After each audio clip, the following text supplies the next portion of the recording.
What is going on, everyone? Had this random idea for a video, threw something together, and thought, you know what? Let's just record it, throw it out there on the internet, and see how people feel about it. Just kind of like a little brainchild I had of thinking about these, fresh servers that come around and talking about Wrath Classic so much.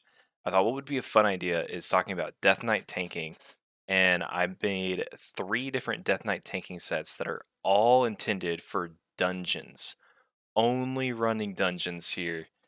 Now I will say with the caveat, I could just throw in like a fourth option of all these and just say that fourth option is just straight up using your DPS spec, because you can 100% use a DPS spec to tank any dungeon as a Death Knight, as long as you have the gear for it, of course, as long as you have the gear. Um, but I wanted to make three different specs, talk about them.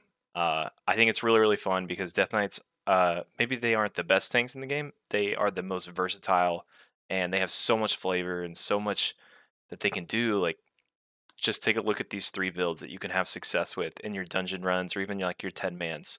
So check these out. Let me know what you think.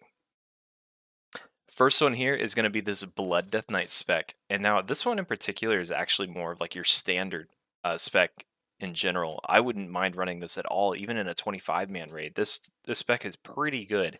It has all the things that you're really looking for in the blood tree, with some, a little variance here and there. You're getting your vampiric blood, of course. You're getting your little cheat death from Will of the Necropolis.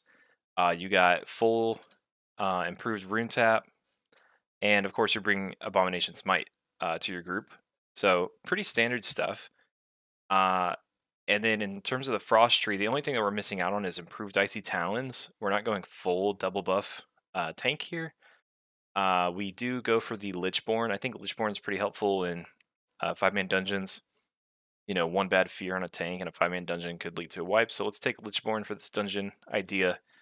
Plus, you get the added effect. If you take Lichborn as a Death Knight, you actually get to self heal off of that. If you just have a pool of extra runic power, you can self cast death coils on yourself to heal because you count as a undead. So then you can heal yourself with Lichborn, which is kind of funny. But this is kind of the thing that we're looking for right here is morbidity. If you want to run dungeons and have a good time as a Death Knight, and Death and Decay is part of your normal rotation, you have to take Morbidity. It's almost a must. In fact, I would think it's like a must for running Naxxramas 10 man or even Naxxramas 25 man. If you're like the main tank, i- as long as like someone else is covering improved Icy Talons, you going Morbidity is going to be really, really helpful for to your raid. Um, if you don't have this, you're missing out on 15 seconds of your Death and Decay cooldown, and you will feel that. I mean, you can't pull a pack without Death and Decay. There's no way to do it. You're just gonna throw out Icy Touch, and then 3 or 4 or 5 mobs are just gonna run past you to your healers or your DPS who can't wait. So Morbidity is the absolute must. Now on top of that, we take the Death and Decay glyph, which is going to increase the damage of your Death and Decay by 20%.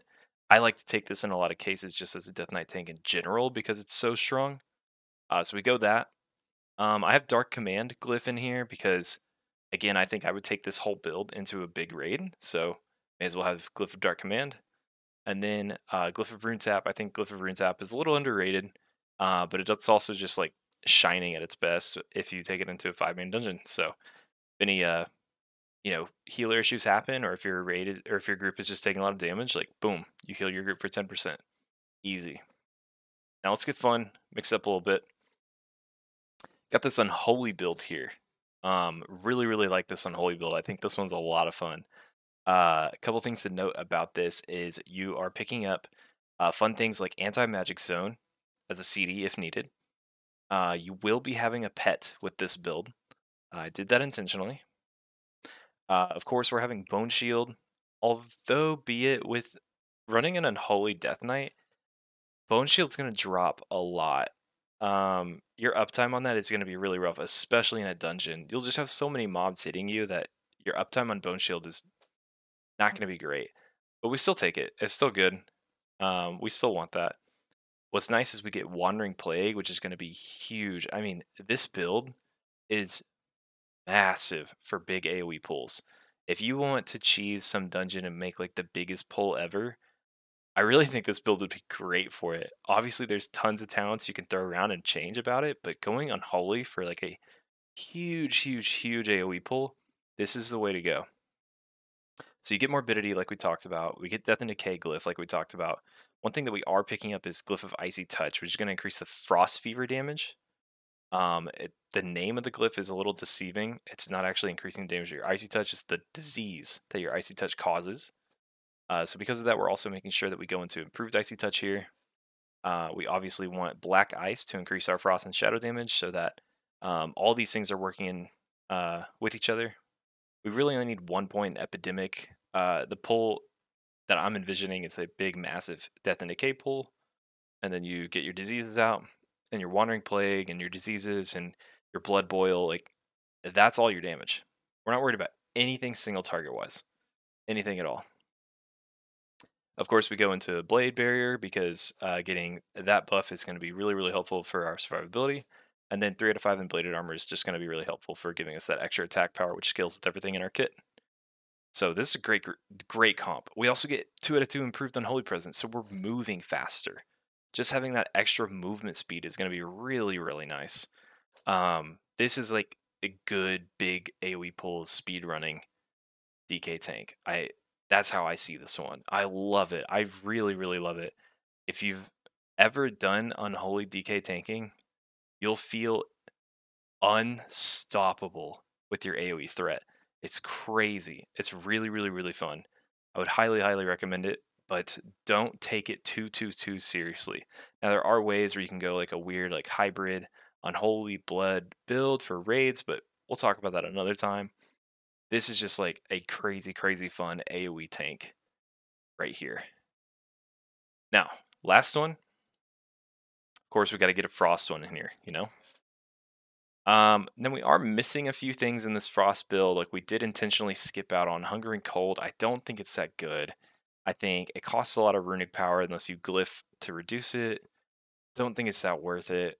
We did skip out on blood of the north. I don't think you're going to be um, using these abilities to switch into from blood to death runes, and I don't think that's going to be like very worth it in your rotation in a dungeon.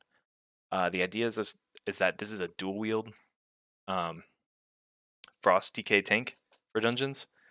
We do go for death chill. Now the thing about DK tanking as frost in dungeons is when you're pulling a big pack, say you're pulling a pack of 5 or 6 mobs, you're not really going to pull that 5 or 6 pack of mobs with death and decay. I mean, you might drop it to like help make sure that you've tagged these mobs, but really what you want to do is you want to be hitting them all with a Howling Blast. But Howling Blast itself doesn't do a lot of damage. It actually kind of sucks. It really won't do much damage. What you need is either a Killing Machine, proc, waiting in your buffs that you have sat on for this next pull that you're walking into, or we have Death Chill every 2 minutes to make sure that when we walk into this pack that we want to pull as a tank, that we have that big Howling Blast guaranteed crit. So because of that, obviously we're going Glyph of Howling Blast. That's going to make sure that everyone who gets hit by our Howling Blast is going to get Frost Fever applied to them.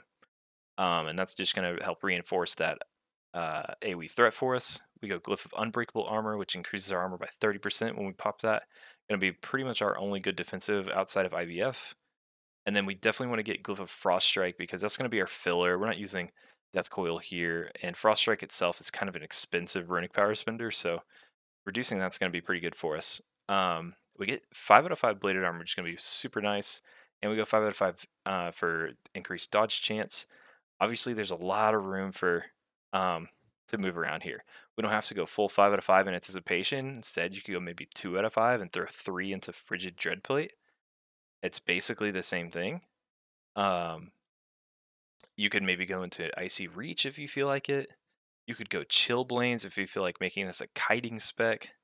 Lots of room to mess with here, but this is kind of what I was thinking for a Frost DK build going into a dungeon.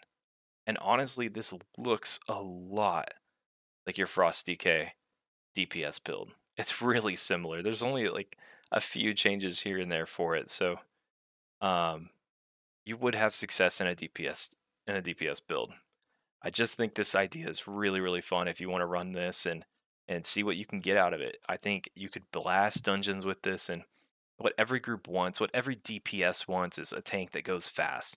What every healer wants is a group that actually like takes damage and is like gonna have them heal something. Healers get so bored in dungeons, and DPS just want to like pump.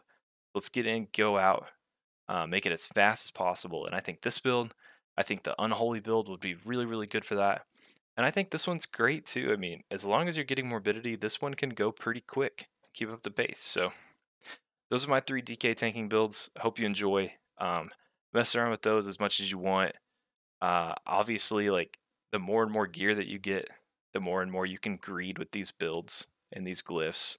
And there's a lot you can do with them. So don't take my word as like 100% guaranteed you have to do this. Like, this is fun. Have fun with it. DK tanks are awesome and they can do so much, and all their talent points are just so fun to mess with. So enjoy.